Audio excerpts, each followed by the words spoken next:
Dikkat! Ushbu video faqat 18 yoshdan katta tomoshabinlar uchun mo'ljallangan. Assalomu alaykum. Ushbu videoda sizga bir xbet platformasida qanday qilib ro'yxatdan o'tish mumkinligini bosqichma-bosqich ko'rsataman. Agar siz hisob ochishni o'ylayotgan bo'lsangiz, videoni oxirigacha tomosha qiling.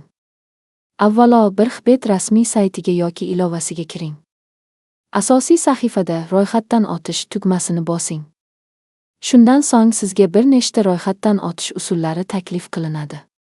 Masalan, telefon raqami, elektron pochta yoki bir marta bosish orqali tezkor ro'yxatdan o'tish. O'zingiz uchun qulay usulni tanlang. Telefon raqami orqali ro'yxatdan o'tayotgan bo'lsangiz, mamlakat sifatida O'zbekistonni tanlang va telefon raqamingizni to'g'ri kiriting. Elektron pochta orqali ro'yxatdan o'tayotgan bo'lsangiz esa faol foydalanadigan email manzilingizni yozing. Keyingi bosqichda xavfsiz parol yarating. Parolni iloji boricha murakkabroq tanlash tavsiya etiladi. Unda katta va kichik harflar, raqamlar hamda maxsus belgilar bo'lsa, hisobingiz yanada himoyalangan bo'ladi.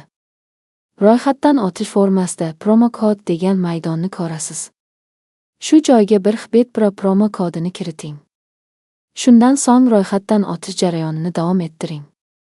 Keyin ism, familiya, tug'ilgan sana va boshqa kerakli ma'lumotlarni pasport yoki shaxsiy hujjatingizdagi kabi to'g'ri kiriting. Noto'g'ri ma'lumot kiritish kelajakda hisobni tasdiqlash jarayonida muammolar keltirib chiqarishi mumkin. Barcha ma'lumotlarni tekshirib chiqqaningizdan so'ng, foydalanuvchi shartlari bilan tanishib chiqing va rozilik belgisini qo'ying. So'ng ro'yxatdan o'tish tugmasini bosing. Agar telefon raqami yoki elektron pochta orqali tasdiqlash kodi yuborilsa, kelgan kodni tegishli maydonga kiriting. Kod tasdiqlangach, hisobingiz muvaffaqiyatli yaratiladi va shaxsiy kabinetingizga kirishingiz mumkin bo'ladi. Hisob ochilgandan keyin profilingizdagi barcha ma'lumotlarni yana bir bor tekshirib chiqing. Zarur bo'lsa, xavfsizlikni oshirish uchun qo'shimcha himoya funksiyalarini ham yoqing. Shu tariqa bir xbet platformasida ro'yxatdan o'tish jarayonini bir necha daqiqada yakunlashingiz mumkin. Agar ushbu video siz uchun foydali bo'lgan bo'lsa, videoga like bosishni va kanalga obuna bo'lishni unutmang. Izohlarda o'zingizni qiziqtirgan savollarni yozib qoldiring.